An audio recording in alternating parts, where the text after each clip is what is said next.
संतों की एक टोली कई दिनों से पैदल तीर्थ यात्रा पर चल रही थी। एक दोपहर वे एक बड़े कस्बे के पास पहुंचे। जैसे ही नगर की सीमा आई, उन्होंने राह में खड़े कुछ लोगों से पूछा, भाइयों, यहाँ कोई वैष्णव परिवार रहता हो तो बताइए, हमें वहाँ ठहरना है।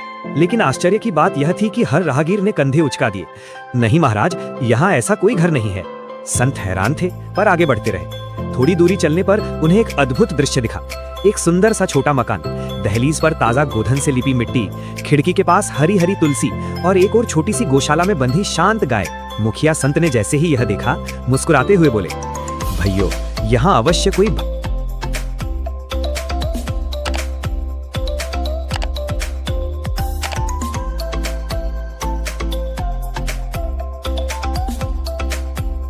भक्त रहता है। तुलसी और गोलस की खुशबू कभी धोखा नहीं देती।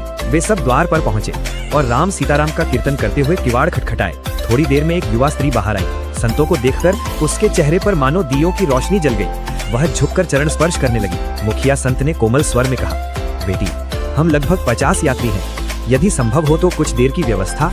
उसने तुरंत हाथ जोड़ दिए। महाराज, यह तो मेरा सौभाग्य है कि सेवा का अवसर मिल रहा है।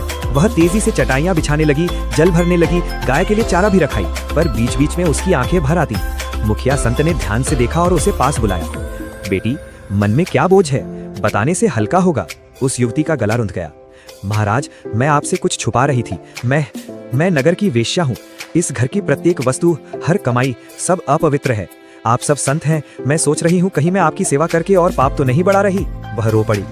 मैंने जीवन भर एक सच्चे गुरु की तलाश की पर कोई मिला नहीं, और आज आप जैसे संत मेरे द्वार आए, पर मैं तो आपके सामने बैठने की भी योग्य नहीं हूँ। क्या मेरा उद्धार कभी नहीं होगा? उसके शब्द सुन बाकी संतों में हलचल मच गई। कुछ ने तुरंत कहा, महाराज, यहाँ एक पल भी नहीं रुकना। भक्त का घर ढूंढने निकले थे, यह तो पाप का स्थान है। चलो चलो, यहाँ रहने से दोष लगेगा। लेकिन उस पल मुखिया संत ने हाथ उठा दिए और कठोर पर शांत आवाज में बोले, जिसे जाना है वह जा सकता है, हम यही रुकेंगे। बाकी संत चौंक गए। फिर उन्होंने युवती की ओर मुड़कर कहा, बिटिया, यदि तू सच में बदलना चाहती है तो आज मुझसे एक वचन ले। वह बोली, मुझे जो कहीं स्वीकार है महाराज।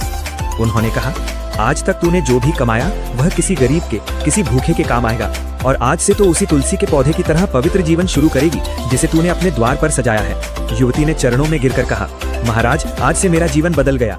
अगर कहानी अच्छी लगी हो तो वीडियो को लाइक करने, शेयर करें, कमेंट करें और चैनल को सब्सक्राइब करना ना भूलें।